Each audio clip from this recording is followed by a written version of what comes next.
Reliance retail के बढ़ते रुतबे पर बात करने के लिए हमारे साथ हमारे सहयोगी सुमित जुड़ रहे हैं। सुमित, बताइए, रिलायंस की आय में रिटेल का हिस्सा लगातार बढ़ता जा रहा है, क्या है तस्वीर? शुक्रिया प्रदीप जी। देखिए, रिलायंस के केस में अगर आप नंबर्स को फर्दर डाइसेक्ट करेंगे तो पहले लगता था कि जियो एक बड़ा वैल्यू अनलॉक होगा। जियो के साथ साथ रिलायंस रिटेल साइलेंटली इतना बड़ा हो गया है कि अब कुल आएगा करीब 22% हिस्सा जो है वो यहाँ से कंट्रीब्यूट होता हुआ दिखाई पड़ रहा है। मिसाल के तौर पे पिछली बार ये इतना मेजर इनके लिए मार्जिन ड्राइवर भी नहीं था, करीब 2-2.5% के आसपास मार्जिन था, लेकिन इस बार इसके मार्जिन डबल होकर 4.5% के आसपास आया, जो कि तमाम ब्रोकर्स ने भी हाईलाइट किए हैं। कुछ की कंपैरिजन देखते हैं। सबसे पहले रिलायंस का कंपैरिजन जो इस पूरे स्पेस की, रिटेल स्पेस की दिग्गज कंपनी डीमार्ट, उसके साथ रिलायंस का जो सालाना टर्नओवर है, जो कि इस बार सबसे हाईलाइटेड चीज रही थी, वो है करीब 1,30,000 करोड़ रुपए के आसपास का, जबकि इसका नेक्स्ट पीयर है वो डीमार्ट है, करीब 15,000 करोड़ रुपए के आसपास का उनका सालाना टर्नओवर है। तो 10 टाइम्स का अंतर ऑलमोस्ट इनके सेल्स में आता है। स्टोर वाइज करीब 9909 स्टोर हैं। पहले तो इस आंकड़े पे हैरत हुई थी मुझे भी, लेकिन इसके मल्टीपल फॉर्मेट में स्टोर होते हैं। फुटवेयर में है, इलेक्ट्रॉनिक्स में है, रिटेल जो फैशन है उसके अंदर है, तो अलग अलग फॉर्मेट के हिसाब से इनके 9900 स्टोर्स हैं। और डीमार्ट के ऑन द कॉन्ट्री करीब 164 स्टोर हैं। इसीलिए क्योंकि उनके नंबर ऑफ स्टोर्स कम है और इनके नंबर ऑफ स्टोर्स ज़्यादा हैं, इसलिए पर स्टोर जो रियलाइजेशन है वो करीब 13 करोड़ रुपए के आसपास आता है रिलायंस रिटेल का, और 92 करोड़ रुपए के आसपास आता है डीमार्ट का। यहां पर वॉल्यूम गेम है और वहां पर मार्जिन गेम है। दूसरी तरफ अगर एक और कंपैरिजन किया जाए वो है फ्यूचर रिटेल के साथ, जिनके स्टोर्स काफी ज्यादा हैं। इनके लिहाज से देखें तो एनुअल जहां पर टर्नओवर रिलायंस का आता है करीब 1,30,000 करोड़ रुपए के आसपास का रिलायंस रिटेल का, फ्यूचर रिटेल है करीब 18,478 करोड़ रुपए के आसपास का रेवेन्यू है। इनके कुल स्टोर्स करीब 1,035 के आसपास हैं, और पर जो स्टोर टर्नओवर है वो इनका 17-17.5 करोड़ रुपए, जबकि रिलायंस का वो 13 करोड़ रुपए के आसपास है। तो इस सेक्टर की जो दिग्गज कंपनीज हैं उनके कंपैरिजन में इनका टर्नओवर काफी ज्यादा है। अब अगर 1,30,000 करोड़ रुपए के टर्नओवर वाली कंपनियों को मिलाया जाए निफ्टी में, तो करीब 35 ऐसी कंपनियां हैं जिनको एक्सीड कर रहा है रिलायंस का सिर्फ रिटेल कारोबार 1,35,000 करोड़ रुपए की सेल्स पे। सभी कंपनियों को, यानी कि अगर उनसे कंपेयर करें तो L&T, हिंडाल्को, महिंद्रा एंड महिंद्रा, वेदांता, ये कुछ ऐसे नाम हैं जिनका जो सेल्स है वो अभी भी रिलायंस रिटेल के बराबर तक नहीं पहुंच पाया है, और उनको मार्केट ने करीब 65,000 से लेकर 2 से 2.5 लाख करोड़ तक का मार्केट कैप दिया हुआ है। तो अगर कभी आगे चल के रिलायंस रिटेल डीमर्ज होता है या वैल्यू अनलॉक होती है, तो पहले तो इस सेक्टर की री-रेट करेगा। दूसरा, निफ्टी कई दिग्गज कंपनियों की जिनको ऑलरेडी 2.5 लाख करोड़ बाजार ने दे रखा है, शायद उसी के आसपास इसकी वैल्यू आते हुए दिखाई पड़े। चलिए सुमित जी, आपने बड़ा अच्छा व्याख्यान किया। ये कमाल की बात हम लोग कल कर रहे थे सुमित जी और मैं, कि हमने सिर्फ एक बेसिक चीज़ देखी कि अगर रिलायंस रिटेल का टर्नओवर 1,30,000 करोड़ है तो कौन सी ऐसी निफ्टी की कंपनी है जो इसके बराबर आती हुई हो, और उसका क्या मार्केट कैप है। तो वो L&T निकली, लगभग 1,20,000 करोड़ L&T का टर्नओवर है, और लगभग उसी के करीब उनकी मार्केट कैपिटलाइजेशन है। तो आप ये देखिए कि रिलायंस के अंदर एक निफ्टी के लेवल की कंपनी ऑलरेडी बैठी हुई है वैल्यू अनलॉक होने के लिए। ये बहुत ही इंटरेस्टिंग बात, और यही वजह है कि मैं सारी रिपोर्ट्स देख रहा था, वो रिलायंस रिटेल की कहानी शुरू कर रहे हैं, नतीजों के पहले भी और नतीजों के बाद भी। तो यही एक ख़ास बात है कि जिस हिसाब से लॉन्ग टर्म इन्वेस्टर्स हैं वो अगर एक शेयर में बन के बैठे रहें तो इस हिसाब से उनकी अनलॉकिंग बहुत होती है। आप ये देखिए कि अगर आप पिछले 20-25 साल का एक दायरा देखें रिलायंस के लिए, तो उन्होंने बहुत सारे ऐसे स्टॉक्स हैं जो इन्वेस्टर्स को फ्री दिए हैं, क्योंकि वो उन्होंने बिजनेस बढ़ाया, उसको एक लेवल पे लाए, और उसके बाद 1:1 या 1:0.5 के हिसाब से उन्होंने जो एग्जिस्टिंग शेयर होल्डर्स हैं उनको उस कंपनी में हिस्सेदारी दी। अनेक ऐसे नाम हैं जो मैं गिनवा सकता हूँ, रिलायंस पेट्रोलियम, कई ऐसे जो इस वक्त काफ़ी लोगों को ना पता हों, रिलायंस पॉलीप्रोपिलीन, रिलायंस पॉलीथाइलिन, ये सब जो थे लिस्टेड थे एक टाइम पे, उनको मर्ज किया गया, और उसके बाद डीमर्जर के दौरान आपको अलग अलग शेयर्स मिले। प्रदीप जी। जी हाँ, तो ये मौका यहाँ पर आगे क्या आएगा हाथ में, इस पर सभी की नज़र है, लेकिन रिलायंस के शेयर होल्डर्स, छोटे बड़े निवेशक इस बात को लेकर एक्साइटेड कि आगे चल करके ये वैल्यू कैसे उनके हाथ लगती है। फिलहाल ये वैल्यू इम्प्लाइड है, यानी रिलायंस पे आज जो आप भाव देख रहे हैं, पेट्रोलियम कारोबार के साथ साथ ये बड़ा कारोबार है, और आप अंदाज़ा लगा सकते हैं कि कितना बड़ा वैल्यूएशन का हिस्सा दरअसल इससे आता है। RIL पर अगर एक बार की आज नज़र डालें तो एक इंटरेस्टिंग बात नज़र आई है। शुरुआती घंटे के दौरान हमने जो लोस देखे थे, फिर हमने उसको तोड़ा नहीं है, और एक दायरे में रिलायंस घूमता हुआ नज़र आया है।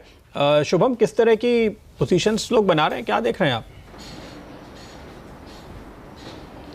प्रदीप जी, अगर यहाँ पे रिलायंस को देखें तो मुझे लगता है कि एक रिलेटिवली मार्केट में एक सेफर बेट है वहाँ पर, बट हो सकता है कि थोड़ा समय तक एक कंसोलिडेटिव मोड में बना रहे रिलायंस। तो लोअर एंड पे अगर हम सपोर्ट वाइज देखें तो मुझे लगता है कि जो इम्पोर्टेंट सपोर्ट है स्टॉक के लिए वो रफली अराउंड 1330 के आसपास में प्लेस्ड है, और वहीं पे जो हैवी पुट राइटिंग का भी कंजेशन है तो उसके नीचे मुझे जाता हुआ नहीं लगता है। तो कोई भी यहाँ पे गिरावट होती है रिलायंस में तो उसको यूज करना चाहिए as a buying opportunity, gradually यहाँ पे पोजीशन लॉन्ग साइड पे बनाएं, और जो ओवरऑल स्टॉप लॉस हमें मेंटेन करना है वो 1320 का होगा। और अपसाइड में अगर इसको थोड़ा अगर हम समय दे 10-15 दिन का, और एक बार मार्केट का जो करंट माहौल है वो थोड़ा इंप्रूव होता है तो मुझे लगता है इमीडिएटली यहाँ पे 1400 और उसके ऊपर के लेवल आते हुए दिखेंगे। तो ग्रेजुअली खरीदें, जल्दबाजी ना करें, बट 1355 का भी जो प्राइस है से लेकर के 1330 ये रेंज में ग्रेजुअली रिलायंस में बाई पोजीशन बनाना चाहिए। जादव जी, ये प्रश्न आपके लिए। हम लोग काफ़ी इस पशुपेश में रहते हैं दिन भर की अगले 5 मिनट में क्या करें, हालांकि ये एक्सपायरी का आखिरी वीक है। आपकी राय, किस लेवल पे आप निफ्टी और बैंक निफ्टी में एक्सपायरी देखते हैं आज की गिरावट देखते हुए? देखिए, निफ्टी में मेरा मानना है कि 11,600 के करीब ही आपको एक्सपायरी मिल जानी चाहिए। मेरा मानना है कि जो जिस तरीके से हम गिरते नजर आ रहे हैं और नीचे से वापस एक बार ट्रैक्शन देखने को मिलेगा तो उसका कुल मिला के करीबन 11,600 11,650 इस दरमियान आपको क्लोजिंग देखने को मिलेगी। पर आपको ज्यादा क्लैरिटी, मेरा मानना है कि कल दोपहर तक ज्यादा क्लैरिटी आती नजर आएगी। जी, बात करते हैं मेटल स्टॉक्स की। टाटा स्टील और वेदांता इस वक्त दिन के न्यूनतम स्तर पर चलते हुए निफ्टी में। आपकी राय सतपुते साहब मेटल स्टॉक्स पर, और शुभम जी अगर आप भी देख पाएं टाटा स्टील और Vedanta.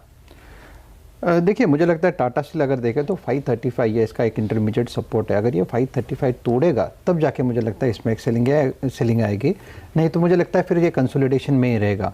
535 on the lower side, higher side में 555 ये इसका एक ट्रेडिंग रेंज है। मुझे लगता है इसी दायरे में एक्सपायरी तक रहेगा। लेकिन अगर मुझे लगता है मेटल में अगर कोई काउंटर वीक है, जहाँ पे फ्रेश वीकनेस है, वो है वेदांता है हिंदाल्को दोनों में। लेकिन अगर फ्रेश एज ए जो आपने सवाल पूछा तो वेदांता इन पर्टिकुलर मुझे लगता है यस वेदांता में सेलिंग होगी। इसका जो टारगेट है मुझे लगता है 168 170 ये इसका रेंज है। तो ये करेक्शन मोड में है, और इसका स्टॉप लॉस अगर आपको सेल साइड पे प्ले करना है तो स्टॉप लॉस होगा 180 का। करंट मार्केट प्राइस 176, जैसे मैंने कहा टारगेट 170 169। जी, आपकी कुछ राय इस पर शुभम जी? हम दो शेयर्स के बारे में बात कर रहे हैं, टाटा स्टील और वेदांता, इस वक्त दिन के न्यूनतम स्तर पर चलते हुए निफ्टी में। शैलेंद्र जी, यहाँ पे अगर देखें तो मैं राजेश जी के साथ यहाँ पे अग्री करूंगा कि जो ओवरऑल मेटल स्पेस है वो काफ़ी वीक है, और उसमें अगर हमें देखना है तो हिंडाल्को वेदांता ये दो वीकर स्टॉक्स है। तो वेदांता स्पेसिफिकली मुझे लगता है यहाँ पे बिल्कुल बेचना चाहिए, बिकॉज जो बड़ा जो एक डाउनसाइड अगर आपको याद होगा तो एक 1 फरवरी को जो बड़ा एक यहाँ पे गिरावट देखने को मिली थी, जहाँ पे गैप डाउन से ओपनिंग के बाद एक करेक्शन देखने को मिला था, वो जो ब्रेकडाउन का लेवल था वो रफली 195 के आसपास में था, और वहीं से अब ये स्टॉक फिर से रिवर्स हुआ है। तो मुझे लगता है ये जो पूरा पुल बैक मोड था वेदांता में वो हो चुका है, और अब यहाँ पे फिर से आपको गिरावट बढ़ते हुए दिखेगी। तो वेदांता यहाँ पे बेचना चाहिए। ट्रेडिंग पर्सपेक्टिव से एटलीस्ट 170 तक का टारगेट यहाँ पे आता हुआ दिखेगा, और 180 पे स्टॉप लॉस मेंटेन करें एक शॉर्ट टर्म ट्रेडिंग पर्सपेक्टिव से। और वही अगर टाटा स्टील को देखें तो टाटा स्टील मुझे लगता है कि एक कंडीशनल कॉल है, ब्रेकडाउन के बाद बेचना चाहिए। जो लेवल 535 का राजेश जी ने बताया वो काफ़ी दिनों से एक सपोर्ट बना हुआ है, तो वो 535 के लेवल के जब नीचे टूटता है उसके बाद यहाँ पे एक ट्रेड बनाए शॉर्ट साइड पे, और तब 540 का स्टॉप लॉस होगा, और डाउन साइड में 515 तक का टारगेट मुझे लगता है टाटा स्टील में भी आता हुआ दिखेगा। तो for the time being Vedanta बेचना चाहिए, और कंडीशनली 535 के नीचे टाटा स्टील बेचना चाहिए। 170 168 तक वेदांता, 515 तक टाटा स्टील भी जा सकता है अगर ये 535 का लेवल तोड़े तो। यह है कॉल। इसके साथ ही कुछ स्टॉक्स जहां पे खरीदारी दिख रही है, टेक्नोलॉजी, फार्मा, केमिकल, ये कुछ सेगमेंट्स हैं जहां पर मौके दिख रहे हैं। और ग्रैन्यूल्स इंडिया का स्टॉक मेरी नज़र में आ रहा है अभी भी, क्योंकि इसने 2% का एक अच्छा मूव लिया है। 2.5 गुना वॉल्यूम यहाँ पर हो चुके हैं ऑलरेडी। सातपुते जी, ग्रैन्यूल्स का चार्ट जरा देखिए, क्या आप मौका देखते हैं इस ठंडे बाजार में? ये उत्साह इस काउंटर पे मुझे 15 दिनों के बाद पहली बार दिखाई दिया है। देखिए प्रदीप जी, ग्रैन्यूल्स का जो इंटरमीडिएट चार्ट है वो स्ट्रॉन्ग ही है। इसमें मुझे लगता है कि अगर फ्रेश लॉन्ग रखना है तो स्टॉप लॉस करीबन 112 के आसपास होगा। अपसाइड में देखिए इसका जो रेजिस्टेंस बनता है, अगर अकॉर्डिंग टू वीकली चार्ट, जो कि एक फॉलिंग चैनल का रेजिस्टेंस बनता है, वो है करीबन 135 से लेके 138। तो 135 138 टारगेट के लिए लॉन्ग रहेगा with a stop loss of 112। चलिए, आपने बात करी डिफेंसिव काउंटर्स की प्रदीप जी, मैं 5 डे चेंज देख रहा था पूरे निफ्टी पे, और मैं आपको 5-6 ऐसे रीजन्स बताता हूँ जहाँ पे इस वक्त सिर्फ एक हरा निशान है, वो भी बहुत थोड़ा बहुत। ऑटो शेयर्स में थोड़ी बहुत तेज़ी है, आईटी खासकर इन्फोसिस और विप्रो, एफएमसीजी हिंदुस्तान लीवर और टाइटन, और एक यूपीएल इकलौता ऐसा शेयर है जो एक हरे निशान की तरफ चल रहा है 930-932 रुपए पे फ्यूचर्स मार्केट में। आपकी राय सतपुते जी, यूपीएल पे इसका पिछला हाई लगभग 960 रुपए है, इस वक्त 940 रुपए पे। देखिए शैल जी, मुझे लगता है कि UPL clear cut by candidate है। यहाँ पे अगर ओपन इंटरेस्ट देखो तो और प्राइस रिलेशन देखो तो फ्रेश लॉन्ग बिल्डअप हुआ है, जिसका टारगेट करीबन 975-980 होगा। तो इससे बाय एज ए BTST करे तो स्टॉप लॉस रहेगा 925 का। और इसका जो ब्रेकआउट लेवल है, सिर्फ इसमें एक मैं रेजिस्टेंस की बात करूँगा। जिस तरह से इसका प्राइस पैटर्न है वो है सिमेट्रिकल ट्रायंगल फॉर्मेशन, और जिसका ब्रेकआउट लेवल होगा 945 के ऊपर it will be a strong short covering rally. जैसे मैंने कहा 975-980 इमीडिएट बेसिस पर अनफोल्ड होगा, लेकिन मुझे लगता है कि जिस तरह से उसका पैटर्न बना है और जिस तरह से उसमें बिल्टअप है, उस लिहाज से मुझे लगता है कल वो ब्रेकआउट आना चाहिए। इसलिए मैं थोड़ा सा एग्रेसिव यहाँ पे 925 के साथ लॉन्ग करने की चेष्टा कर रहा हूँ।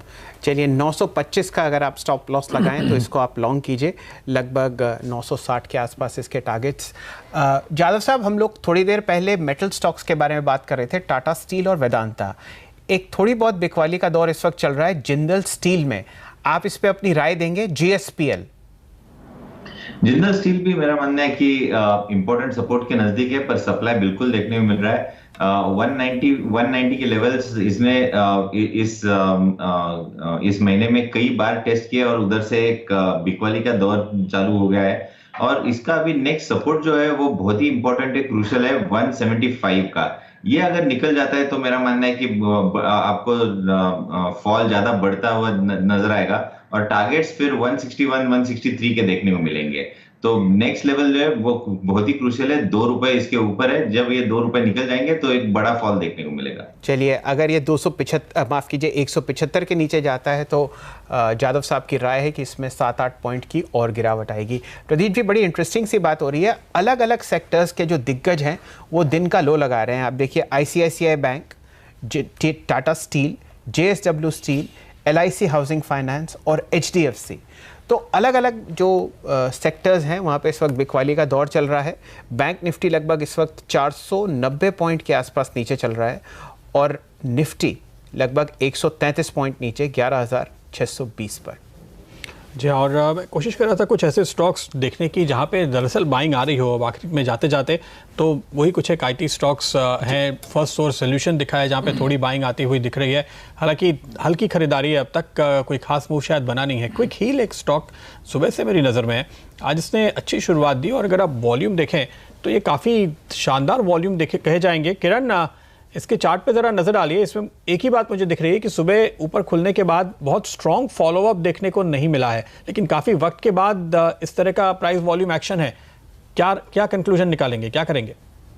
तो प्रदीप जी, ये ऐसा भी देखना चाहिए कि मार्केट उसके बाद कितना नीचे आया, ये नहीं आया, तो ये पॉजिटिव डाइवर्जेंस हो गया। मेरा मानना है कि इधर से अपसाइड ही देखने को मिल जानी चाहिए, डाउनसाइड नहीं। और आपका रिस्क बहुत कम है, 231 का स्टॉप लॉस रहेगा, 237 पे ट्रेड कर रहा है, पोजिशनल व्यू है। थोड़ा सा भी मार्केट सुधरा प्रदीप जी तो मेरा मानना है कि ये 255 के टारगेट सबको देखने को मिल जाने चाहिए, जो कि पहले हो गए। इसके ऊपर के टारगेट भी देखने को मिल जाने चाहिए आते दिनों में।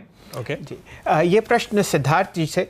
सिद्धार्थ जी, जब से निफ्टी के अंदर ब्रिटानिया आया है, उस बेचारे शेयर का जो दिन है वो काफ़ी अच्छे नहीं बीत रहे, लेकिन आज बड़ी ज़बरदस्त इसमें वॉल्यूम एक्सपेंशन देखा गया है, हालांकि प्राइस में कोई ऐसा इजाफा नहीं हुआ।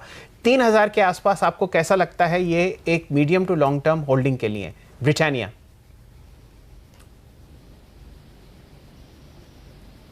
देखिए शैलेंद्र जी, ब्रिटानिया जैसी कंपनी, एफएमसीजी, जब मार्केट नर्वस होता है तब एफएमसीजी या कंजम्पशन प्ले में बहुत अच्छा रुझान बन जाता है, और वही ब्रिटानिया में भी दिखेगा। और ब्रिटानिया इन पर्टिकुलर देखा जाए तो डेयरी सेगमेंट में बहुत अग्रेसिव हो रहे हैं। साथ ही साथ उनके जो प्रीमियमाइजेशन ऑफ द प्रोडक्ट्स है इसके कारण मार्जिन्स भी बेटर हो रहे हैं। तो हमें लगता है कि ब्रिटानिया एक बेहतरीन कंपनी है जहां पे एफएमसीजी स्पेस में निवेश किया जा सकता है। बट साथ ही साथ अगर मैं कहूं कि एफएमसीजी में बेस्ट प्रेफर्ड बेट क्या होगी तो वो होगी हिंदुस्तान यूनिलीवर। हमें लगता है कि अभी भी यहां से अगर मार्केट थोड़ा सा वोलेटाइल ज्यादा रहे तो हिंदुस्तान यूनिलीवर को लेके चल सकते हैं। 2250 का हमारा लक्ष्य होगा। माफ कीजिए, कितना? 2250? 2250 जी। लगभग आप यहां से 450 पॉइंट्स की तेजी देख रहे हैं हिंदुस्तान यूनिलीवर में? बिल्कुल। एक साल में या ज्यादा? ये 1 से 1.5 साल का एक इन्वेस्टमेंट कॉल है। सबसे बड़ी चीज है शैलेंद्र जी कि जिस हिसाब से एफएमसीजी का पर कैपिटा कंजम्पशन भारत में है जो आज करीबन 1000 रुपए के आसपास है, वो दूसरे इमर्जिंग कंट्रीज में 2000 के आसपास है और चाइना में तो इससे 4 गुना ज्यादा है। तो हमें लगता है कि यहाँ पे एफएमसीजी का कंजम्पशन जरूर बढ़ेगा और उसमें लीडर एचयूएल जैसी कंपनी में ही बहुत बड़ा अपसाइड मिल सकता है। चलिए, अगर आप एचयूएल पे लगभग 450 पॉइंट की तेजी देख रहे हैं अगले 1.5 साल में, आपकी राय कोलगेट पे क्या रहेगी? कोलगेट की जो सेगमेंट है, प्रोडक्ट प्रोफाइलिंग है, जितने प्रोडक्ट सेगमेंट है वो बहुत स्पेसिफिक है। एफएमसीजी में सबसे अच्छी चीज है कि जहां पे प्रोडक्ट प्रोफाइल ज्यादा होते हैं वही कंपनी पे दाव लगाना चाहिए। तो मैं अभी कोलगेट पे दाव नहीं लगाऊंगा। मैं अगर दाव लगाऊंगा तो वो सिर्फ एचयूएल पे होगा। चलिए, ये तो बड़ी अच्छी बात आपने बताई। बड़े दिनों पे इतना ज़बरदस्त प्राइस टारगेट मैंने हिंदुस्तान यूनिलीवर पे सुना। मुझे याद नहीं प्रदीप जी, पिछले 12-15 साल में इस तरीके की तेज़ी किसी एनालिस्ट ने बताई हो। हिंदुस्तान यूनिलीवर खासकर इतना दिग्गज शेयर है, उस पर आप समझ रहे हैं कि 25 से 30% तेज़ी आएगी अगले 18 महीने में। बड़ी कमाल की बात है। तो काफ़ी एक तगड़ा कॉल। और देखिए उसके बाद खरीदारी भी यहाँ पर बढ़ती हुई दिखाई दे रही है। बड़ा दिग्गज प्लेयर है और यहाँ पर अगर तेज़ी आती है तो उसका पूरा फ़ायदा बाजार को मिलेगा। बाजार का मूड ये अकेले सुधार सकता है, तो अच्छे रिटर्न की उम्मीद कीजिए। 3 बज चुके हैं और हमारे डायरेक्टर साहब बता रहे हैं कि ट्रेड एट 3 लेने का वक्त हो चुका है। तो बिना कोई भी पल गंवाए किरण बताइए, क्या है आपका ट्रेड? मेरा ट्रेड शॉर्ट जाने का है। L&T फाइनेंस 141.50 पे ट्रेड कर रहा है। जब मैंने कॉल जनरेट किया था 143 के करीब था, तो स्टॉप लॉसेस और टारगेट्स हम चेंज करेंगे। स्टॉप लॉस अभी 143 का रहेगा। ये बेच के चलना चाहिए। 137 के टारगेट्स कल सवेरे तक आपको देखने को मिल जाने चाहिए। चलिए, L&T फाइनेंस होल्डिंग्स पे टारगेट्स 137 रुपए का शॉर्ट कॉल दे रहे हैं किरण यादव साहब। और बड़ी मुश्किल से प्रदीप जी एक ऐसा बैंकिंग स्टॉक मिला है जो इस वक्त दिन के सबसे उच्चतम स्तर पे चल रहा है, वो है RBL बैंक, लगभग 683 रुपए पे। आप बताइए शुभम जी, आपको कैसा लग रहा है RBL बैंक इस प्राइस पर? शैलेंद्र जी, अगर बाजार को अगर हम ना देखें और सिर्फ स्टॉक स्पेसिफिक अगर हमें व्यू लेना हो तो मुझे लगता है कि काफ़ी पॉजिटिव प्लेस्ड है। और इनफैक्ट मैंने पहले भी RBL बैंक शोज पे रिकमेंड किया है और मुझे लगता है कि स्पेसिफिकली अगर इसको देखें तो यहाँ पे मोमेंटम काफ़ी पॉजिटिव है। और अगर ये 685 का लेवल अगर क्रॉस हो जाता है, जिसके बहुत करीब अब ट्रेड कर रहा है, तो मुझे लगता है जो नेक्स्ट लेवल यहाँ पे देखने को मिलेंगे वो 705 से 710 रुपए तक का है। तो स्पेसिफिकली स्टॉक स्पेसिफिक यहाँ पे एक एक्शन देखने को मिल रहा है। स्ट्रिक्ट स्टॉप लॉस मेंटेन करना चाहिए 675 पे, और यहाँ पे एक ट्रेड मुझे लगता है कि RBL बैंक पे लॉन्ग साइड पे बनाया जा सकता है। तेजी का ट्रेड RBL बैंक पर बनाने की राह है आपके लिए। आने वाले नतीजों पर हमारी नज़र है। यहाँ तो नतीजे आ चुके हैं और उसका पॉजिटिव एक इम्पैक्ट आप देख रहे हैं। लेकिन कल ACC, Tata global beverages, ICICI securities, ये कुछ कंपनियां हैं जिनके नतीजे आने वाले हैं। लोकसभा चुनाव के तीसरे चरण की कल वोटिंग होने वाली है और खास बात यह कि कल प्रधानमंत्री नरेंद्र मोदी अहमदाबाद में अपना वोट भी डालेंगे। बाजार की नज़र नतीजों पर खास तौर पर है। ACC, टाटा ग्लोबल पर हम बात करेंगे। सुमित मेहरोत्रा हमारे साथ बने हुए हैं। सुमित, बताइए, आपने देखे क्या कह रहे हैं एनालिस्ट, क्या उम्मीद है? देखिए, ACC केस में जो नंबर्स हैं वो थोड़े बेटर साइड पे अनुमान लगाया जा रहा है कि रियलाइजेशन तिमाही दर तिमाही भी और सालाना आधार पे, दोनों आधार से बढ़ेंगे। पिछली तिमाही में कंपनी ने दाम बढ़ाए थे, स्पेशली सदर्न मार्केट्स में, जिसकी वजह से इनके रियलाइजेशन इस तिमाही के अंदर बढ़कर आएंगे। अनुमान लगाया जा रहा है कि 8% के आसपास इस तिमाही में कंपनी की आय बढ़ सकती है सालाना आधार पर। और ऑपरेटिंग मुनाफा यानी EBITDA जो है वो करीब 20% के आसपास बढ़ सकता है और मुनाफा करीब 32% के आसपास बढ़ेगा। ऑपरेटिंग मुनाफा सुधरने की वजह कंपनी के जो मार्जिन इंप्रूव हो रहे हैं खासतौर से कीमतें बढ़ाने के बाद, वो है। दूसरा, इनपुट कॉस्ट थोड़ी सी ईज आउट होगी, उसका एक बेनिफिट मिलेगा। लेकिन मुनाफे की बढ़ने की वजह सबसे क्रूशियल है कि टैक्स की जो दरें हैं उनमें एक स्टीप फॉल है। 32-33% का टैक्स था, वो अब घट के से 26-27% की रेशियो में आ गया है। इसकी वजह से कंपनी को जो एक बेनिफिट है वो कंपनी के मुनाफे के ऊपर आता हुआ दिखाई पड़ेगा। वॉल्यूम करीब 7.5 मिलियन टन के आसपास रहने का अनुमान है, 5.5% के आसपास वॉल्यूम बढ़ सकता है और रियलाइजेशन करीब 8.5% के आसपास सालाना आधार पर बढ़ने का अनुमान लगाया जाए। तो इन टोटल अच्छे नंबर एसीसी दे सकता है। सीमेंट के नंबर्स का आगाज होगा इन नंबर्स के साथ। दूसरी तरफ टाटा ग्लोबल बेवरेजेस के केस में आज अनुमान यह था कि टाटा कॉफी के वीक नंबर्स होंगे और वो शायद टाटा ग्लोबल के नंबर्स में दिखाई पड़ेंगे, लेकिन वीक नहीं हुए तो टाटा ग्लोबल के कॉफी कारोबार जो है एटलीस्ट वो थोड़ा बेटर साइड पर आएगा। अदरवाइज इनकी इनकम जो है करीब 7% के आसपास बढ़ने का अनुमान लगाया जा रहा है। ऑपरेटिंग मुनाफा 14-14.5% बढ़ सकता है और मुनाफा करीब 10% बढ़ने का अनुमान है। दो चीज़ें यहाँ पर भी क्रूशियल है। पहला, इनका जो घरेलू कारोबार है उसमें 5 से 7% की ग्रोथ आएगी, अंतर्राष्ट्रीय कारोबार में 5 से 6% की ग्रोथ आएगी और साथ साथ कंपनी के जो सबसे बड़े खर्च होते हैं कर्मचारी लागत और विज्ञापन, उन दोनों के अंदर कमी आएगी, जिसकी वजह से इनके मार्जिन थोड़े इंप्रूव होंगे। लेकिन ओवरऑल बहुत फायरवर्क की उम्मीद यहाँ ना रखें। एसीसी में हाँ बड़े फायरवर्क की उम्मीद लगा सकते हैं।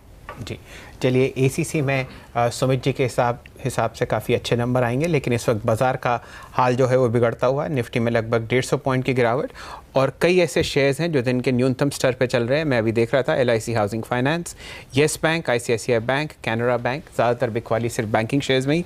PNB, डिवीज़ लैब भी जो है वो दिन के न्यूनतम स्तर पर चल रहा है। रेमंड, MGL और IGL जिसमें काफ़ी तेज़ी देखी गई थी गैस स्टॉक्स में, वो भी इस वक्त दिन के सबसे न्यूनतम स्तर पर चल रहे हैं।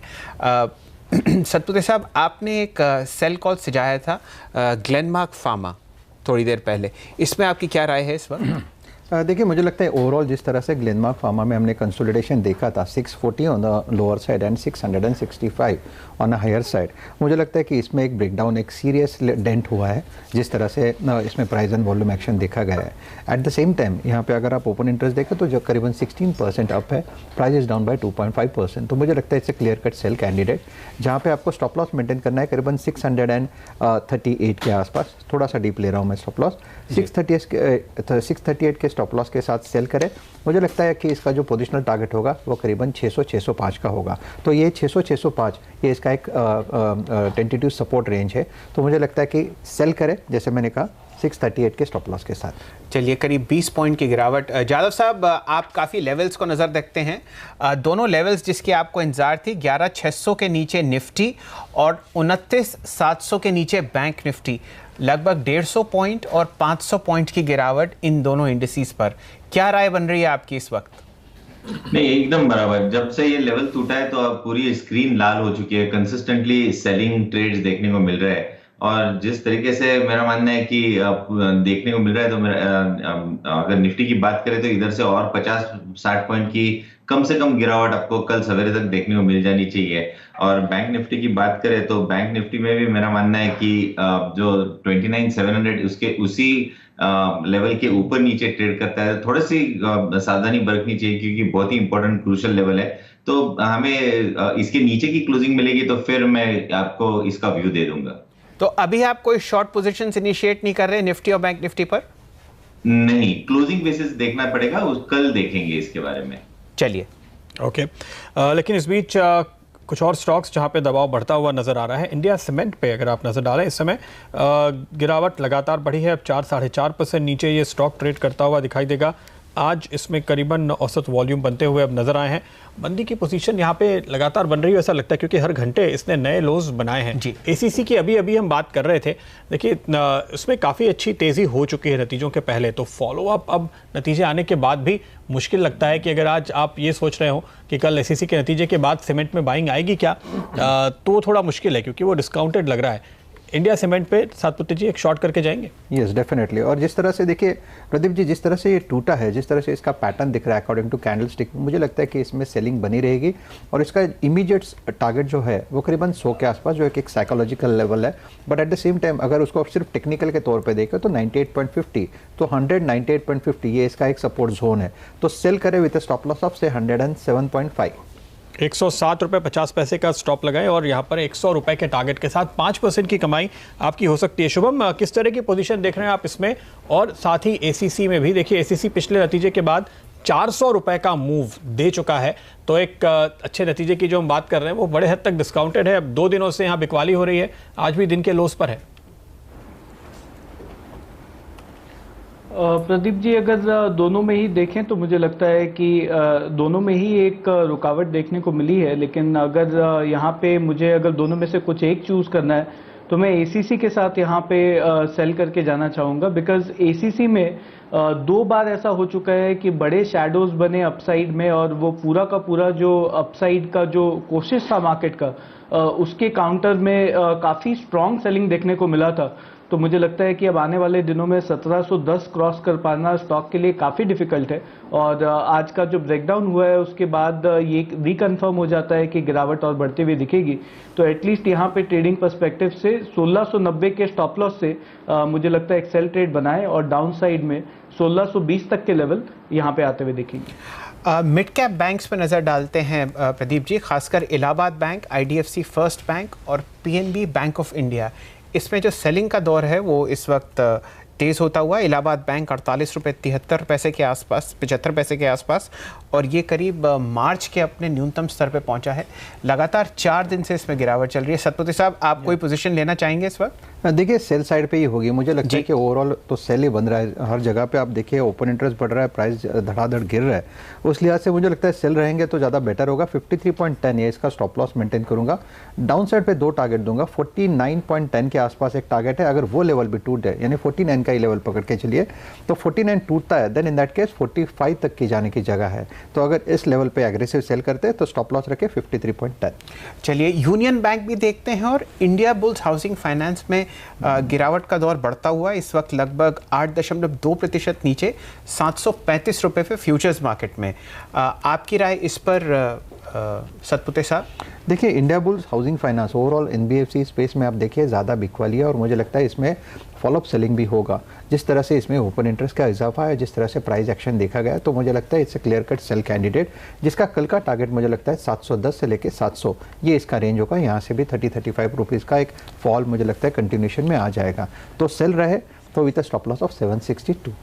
शुभम जी, आपकी कोई राय इन 2 शेयर्स पे, इंडिया बुल हाउसिंग फाइनेंस और इलाहाबाद बैंक? शैलेंद्र जी, उसके पहले मैं एक एसटीबीटी कॉल देना चाहूँगा। तो मुझे लगता है कि यहाँ पे मैं काफ़ी समय से एक ब्रेकडाउन की वेट कर रहा था, और वो ब्रेकडाउन अब आते हुए दिख रहा है डिवीज लैब पे। तो डिवीज लैब को अगर हम देखें तो काफ़ी समय से एक अपने ऑल टाइम हाई के पास कंसोलिडेट कर रहा था। काफ़ी लॉन्ग्स भी बने, लेकिन कभी भी वो ब्रेकआउट हुआ नहीं, और एक पैटर्न फेलियर वहाँ पे देखने को मिल रहा है। तो मुझे लगता है जो लॉन्ग्स बने हैं वहाँ पे अनवाइंडिंग अब बहुत एग्रेसिव होता हुआ दिखेगा, और जो हाईएस्ट पुट कंजेशन है 1700 का, अब उसको रीटेस्ट करने के लिए जा रहा है स्टॉक। तो मुझे लगता है कि पुट राइटर्स भी अब यहाँ पे हेजिटेंट फील करेंगे। तो डिवीज लैब एसटीबीटी पर्सपेक्टिव से यहाँ पे एक शॉर्ट ट्रेड बनाए। 1703.4 का अभी फ्यूचर का प्राइस है, 1730 का स्टॉप लॉस मेंटेन करें। 1665 का पहला टारगेट, और 1650 तक भी ये मूव डाउनसाइड में एक्सटेंड हो सकता है। तो मुझे लगता है कि डिवीज लैब यहाँ पे बेचना चाहिए।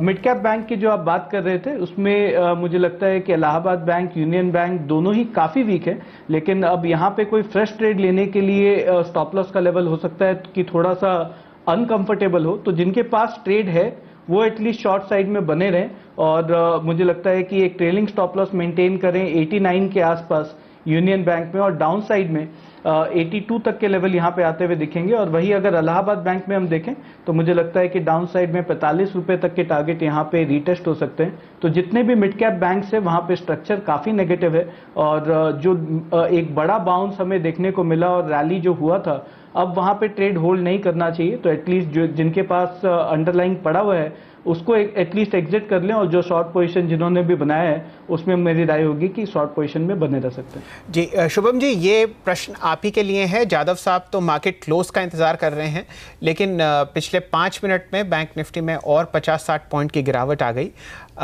जो 20 डीएमए का लेवल था वो टूट चुका है, और अगली जो डीएमए है वो 50 डीएमए काफ़ी दूर है, लगभग 29,000 के आसपास। आप कुछ पोजीशन लेना चाहेंगे शॉर्ट साइड पे बैंक निफ्टी पे इस वक्त?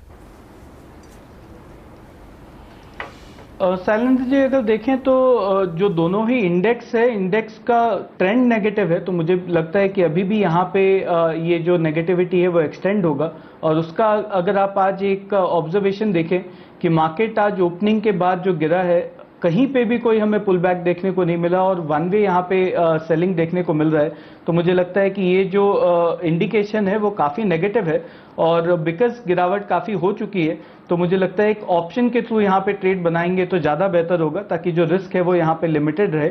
तो 29,600 का जो पुट ऑप्शन है उसको अगर हम देखें तो वो रफली अराउंड 215 के आसपास का भी प्राइस चल रहा है। तो ये मुझे लगता है कि एक पुट ऑप्शन खरीद के जा सकते हैं, और इसमें जो स्टॉप लॉस हमें मेंटेन करना है वो 180 का होगा, और अपसाइड में मुझे लगता है कि 320 रुपए तक के टारगेट यहाँ पे आते हुए दिख सकते हैं। तो ऑप्शन के थ्रू, पुट ऑप्शन के थ्रू एक यहाँ पे ट्रेड हम बैंक निफ्टी में आपने बना सकते हैं। किस ऑप्शन की बात की? 29,600 का पुट कह रहे हैं आप? बिल्कुल प्रदीप जी, 29,600 का जो मेरे पुट ख्याल है, से 130 उसकी के मैं आसपास बात होना कर रहा हूँ, चाहिए। वो हाँ, ये है 130 के आसपास चल रहा है शुभम इस समय ये। आई थिंक प्रदीप जी मेरे पास थोड़ा सा प्राइसेस का कुछ एरर आ रहा है, तो हाँ। एक बार अगर आप मुझे नहीं, बट आई थिंक ये वीकली ऑप्शन के अगर आप देखेंगे तो मुझे लगता है 220 के आसपास का प्राइस होना चाहिए। बट अगर इस बार तो मंथली मेरा एक्सपायरी प्राइस है गलत तो मैं एक बार रिव्यू कर लेता हूँ। तो आप कह रहे हैं 29,600 का पुट आप लेकर चल सकते हैं, ये एक बेहतर स्ट्रैटेजी होगी इस समय। अगर आप कोई भी पोजीशन लेने की मंदी की तरफ सोच रहे हैं तो गिरावट का फायदा आप पुट ऑप्शन लेकर के उठाएं। जी। कार्यक्रम की शुरुआत में शैल जी हमने कहा था 29,650 ये टारगेट आज के लिए आपको देखना चाहिए, और 29,669 ये आज का लो अब तक बना है। तो तकरीबन जो आज के हमारे मंदी के टारगेट थे वो आते हुए नजर आ रहे हैं। और शुभम आगे कह रहे हैं आपको कि आप 29,600 का पुट लेकर के मंदी की पोजीशन को आगे बढ़ा सकते हैं। शुभम, आप कुछ कहना चाहते हैं? हाँ प्रदीप जी, वो मेरा स्ट्राइक प्राइस कुछ गलत सिलेक्ट हो गया था, तो 130 के आसपास का प्राइस है, और इसके मैं लेवल्स बता देता हूं ताकि यहाँ पे हम ट्रेड प्रॉपरली बना पाएं। तो 98 का यहाँ पे हम स्टॉप लॉस मेंटेन करेंगे। 29,600 की पुट की मैं बात कर रहा हूँ जो ये एक्सपायरी का है, और अपसाइड में जो इसके लिए टारगेट होगा वो 240 रुपए तक का होगा। तो मुझे लगता है कि ये पुट ऑप्शन के थ्रू यहाँ पे एक ट्रेड बनाना चाहिए। इंडेक्स में गिरावट और बढ़ेगी और ये एक सेफ ट्रेड यहाँ पे लिया जा सकता है। चलिए 29,600 का आप पुट खरीदिए, लगभग 132 रुपये पे आसपास चलता हुआ, 95 का स्टॉप लॉस और लगभग 240 का टारगेट, ये शुभम जी के हिसाब से। बैंक निफ्टी इस वक्त 29,687 पे तो चल ही रहा है, तो ये करीब 90 पॉइंट की गिरावट की उम्मीद रख रहे हैं बहुत ही जल्दी शुभम जी। 240 के टारगेट आपको मिलेंगे, 130 की आपकी कॉस्ट होगी। गिरने वाले स्टॉक्स एक के बाद एक जो सामने आ रहे हैं, अगला शेयर जो मुझे दिख रहा है वो है DLF। इस पर राजेश जी ट्रेड बनता है इस समय? देखिए मेरे ख्याल से ये तकरीबन 2 महीने के लोस पर है। देखिए प्रदीप जी, जिस तरह से इसका पैटर्न बना है और जिस तरह से इस पर एक शॉर्ट बिल्ट हुआ है, उस लिहाज से मुझे लगता है इसका जो टारगेट होगा वो करीबन 167 के आसपास इनिशियली होगा। 165, 167 ये इसका एक शॉर्ट टर्म सपोर्ट जोन है। तो उस लिहाज से अगर एग्रेसिव सेल करना है तो 177 का स्टॉप लॉस मेंटेन करना चाहिए। किरण, आप क्या कहते हैं? लगातार इसमें गिरावट आ रही है और मैं देख रहा हूँ कि वॉल्यूम भी अच्छे खासे दिखाई दिए पिछले घंटे 2 घंटे के दौरान, जबकि ये नए लोस बनाता हुआ दिखा है। ये 2 दिनों का ट्रेड रहेगा प्रदीप जी। मेरा टारगेट करीबन 161 के करीब रहेगा, और इसके लिए स्टॉप लॉस मेरा रहेगा 176 का। ओके, 161 के टारगेट की बात आप कर रहे हैं। 167 राजेश जी एक करीब का टारगेट BTST या STBT के तौर पे फिलहाल आपको सुझा रहे हैं। दिन के लोस पर, 1.5 महीने के लोस पर DLF का स्टॉक ट्रेड करता हुआ। ओरिएंटल बैंक ऑफ कॉमर्स एक और स्टॉक है जो काफ़ी तेज़ी से गिरता हुआ नजर आ रहा है। आईबुल हाउसिंग की नुकसान और बढ़ा है, 9% नीचे। सुबह हमने ये करीब 3% नीचे आईबुल हाउसिंग की बात की थी शैल जी, वहाँ से अगर किसी ने हमारे साथ ट्रेड किया तो 6% की कमाई हो चुकी है। मुथूट फाइनेंस गिरने वाले स्टॉक्स की लिस्ट में आगे बढ़ता हुआ नजर आ रहा है, और यहाँ पर अब करीब 5% का नुकसान हो चुका है। राजेश, देख रहे हैं आप मुथूट फाइनेंस का चार्ट? देखिए मुथूट में क्लियर कट सेल कैंडिडेट है। मुझे लगता है कि जिस लिहाज से इसमें सेलिंग है, आप देखिए कैनफिन देखिए, इंडियाबुल हाउसिंग फाइनेंस देखिए, you name it, they are moving down. और मुथूट इन पर्टिकुलर मुझे लगता है कि सबसे ज़्यादा इसमें जो ट्रैक्शन है मुझे लगता है कि सेल साइड पे सबसे ज़्यादा बन रहा है यहाँ पे, जिसका इमीडिएट टारगेट होगा। 2 टारगेट में यहाँ पे आइडेंटिफाई किए हैं, एक है 578, एक स्विंग ट्रेड के लिहाज से, और अगर पोजिशनली कोई रखना चाहता है तो 558 का इसमें टारगेट बनता है, जिसका स्टॉप लॉस करीबन मेंटेन करूंगा मैं 598 का। 598 का स्टॉप लॉस और लगभग 575 का टारगेट दे रहे हैं राजेश सतपुते साहब मुथूट फाइनेंस पे। हम लोगों ने मेटल्स की बात करी, टाटा स्टील, वेदांता, JSPL, और इस वक्त दिन के न्यूनतम स्तर पर चल रहा है हिंदुस्तान जिंक। आपकी राय इस पर शुभम जी? शैलेंद्र जी, यहाँ पे अगर देखें तो मेटल स्पेस वीक है बिल्कुल, और हमने 2-3 स्टॉक में वहाँ पे शॉर्ट रिकमेंडेशन भी दिया। और हिंदुस्तान जिंक में भी अगर देखें तो बहुत सिमिलर डेवलपमेंट है कि 2 हफ्ते का कंसोलिडेशन हुआ। जो लेवल था इम्पोर्टेंट सपोर्ट का 280 के आसपास में था, और आज वहाँ से एक ब्रेकडाउन देखने को मिला है। तो मुझे लगता है कि ये गिरावट एक्सटेंड होगी, और इनफैक्ट ये पूरे 2 हफ्ते में जो लॉन्ग बिल्ट हुए थे वहाँ पे भी अनवाइंडिंग होना शुरू हो चुका है। तो डाउन साइड में एटलीस्ट 266 के लेवल मुझे लगता है यहाँ से आते हुए दिखेंगे। तो और 10 से 11 रुपए का यहाँ पे डाउन साइड है। तो 2-3 दिन के पर्सपेक्टिव से यहाँ पे एक शॉर्ट ट्रेड बनाएं, स्टॉप लॉस रखें 282 पे, और नीचे 265 266 तक के लेवल आते हुए दिखेंगे। वापस NBFC स्पेस पे चलते हैं। अभी एक शॉर्ट कॉल दिया सतपुते साहब ने मुथूट फाइनेंस पे, और एक अभी ब्लॉक डील हुई है M&M फाइनेंस पे दिन के न्यूनतम स्तर पर। हालांकि इतनी गिरावट नहीं देखी गई M&M फाइनेंस में जितनी और NBFC शेयर्स में दिखाई जा रही है, इंडिया बुल्स खासकर और चोलामंडलम फाइनेंस पे। आपकी राय सतपुते साहब, M&M फाइनेंस? देखिए, अगर ओवरऑल NBFC स्पेस में प्रेशर है, आप LIC भी पकड़िए, तो मुझे लगता है M&M finance will not be left out, और इसमें भी थोड़ा बहुत प्रेशर आपको दिखेगा। एट द सेम टाइम मुझे लगता है इसका इमीडिएट सपोर्ट जो है वो 400 के आसपास है। इनफैक्ट 402 बी वेरी प्रिसाइज, 402 इसका सपोर्ट है। लेकिन जिस तरह से NBFC स्पेस में सेलिंग है, मुझे लगता है कि this can also come down, तो इसमें भी सेल हो सकता है with a stop loss of 418, और जैसे मैंने कहा 400 402 ये इसका एस्टिमेटेड टारगेट होगा। 402 या फिर 400 के टारगेट आएंगे। एक और स्टॉक पीरामल एंटरप्राइजेस, NBFC इसको भी कहेंगे, और रियल एस्टेट में भी साथ में गिरावट आ रही है। आप देखें तो रियल एस्टेट पे एक्सपोजर रखने वाली NBFC कंपनी, जाहिर है जिस तेजी से इसमें गिरावट आई है, दिन के लोज पर क्लोज होने की तैयारी में है। किरण, क्या लगता है आपको, पिछले आधे घंटे में गिरावट बढ़ी है वॉल्यूम के साथ? PL बहुत ही खराब चार्ट पैटर्न है। मैं इसमें तो जरूर एक बड़ा ब्रेकडाउन देखने को मिल रहा है। करीबन 2 महीने का कंसोलिडेशन का सपोर्ट लेवल तोड़ दिया है। मैं अभी नेक्स्ट जो सपोर्ट है काफी नीचे है, 2430 की बात करूंगा। 2430 के टारगेट्स आपको कल परसों तक देखने को मिल जाने चाहिए। 2430 अभी ये फिलहाल 2540 पे है। आप यहाँ से करीबन 110 रुपए की गिरावट देख रहे हैं। इस पे शुभम, आप क्या किस तरह के पोजीशंस देख रहे हैं? आपको भी लगता है कि इतनी बड़ी गिरावट आएगी पीरामल में? प्रदीप जी, यहाँ पे अगर देखें पीरामल एंटरप्राइजेज में एक तो बहुत ज़्यादा लिक्विडिटी यहाँ पे नहीं होता है, तो जो मूव होंगे वो काफ़ी बड़े मूवमेंट ही यहाँ पे देखने को मिलेंगे। और आज का जो ब्रेकडाउन है वो काफ़ी शार्प है, और मुझे लगता है कि डाउन साइड में 2350 तक के लेवल यहाँ पे एक्सटेंड होते हुए दिख सकते हैं। और हो सकता है इस चीज़ को बहुत ज़्यादा समय भी ना लगे, बिकॉज थोड़ा सा इलिक्विड काउंटर है।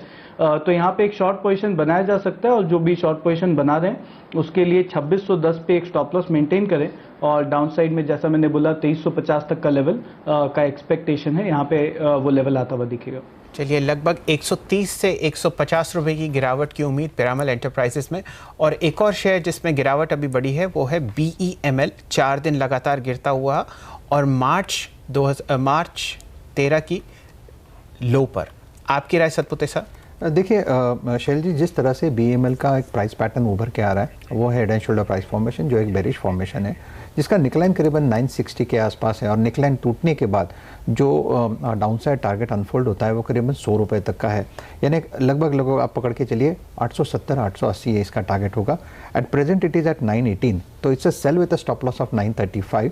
जैसे मैंने कहा 870-885 का इसका एक रेंज है जहाँ तक मुझे लगता है एक बार के लिए फिसलेगा। तो BEML सबसे बड़ी बात यह है कि इसमें एक अलर्ट हो जाता है कि एक पोजिशनली जिन्होंने रखा है पोजीशन, मुझे लगता है उनके लिए एक सेल सिग्नल जनरेट होता है। मुझे लगता है फर्स्ट ऑफ ऑल एक लॉन्ग लिक्विडेशन करना बेहद ज़रूरी है, क्योंकि ये काउंटर चला भी ज़्यादा है और रखा भी है लोगों ने पोजीशन इन एंटीसिपेशन की और चलेगा। तो मुझे लगता है कि जिस तरह से इसमें सेलिंग हो रही है उस तरह से मुझे लगता है लॉन्ग लिक्विड करें तो बेहतर है। चलिए, लॉन्ग लिक्विडेट्स करते हैं BEML में। इस वक्त जेट एयरवेज पे एक नज़र डालना बहुत ज़रूरी है। सुबह खुलते ही ट्रेड में ये 11 साल के लो पे लगभग गिरा था 129 रुपये, और वहाँ से लगभग 30 रुपए की इसमें तेज़ी देखी गई। 4 रुपए ऊपर नीचे है और मात्र 2% का गिरावट। हम लोगों ने करीब 10 बजे अगर किसी अग्रेसिव ट्रेडर को पोजीशन लेनी थी तो उस पर बात करी थी। मेरे ख्याल से जादव साहब ही थे जिन्होंने राय दी थी।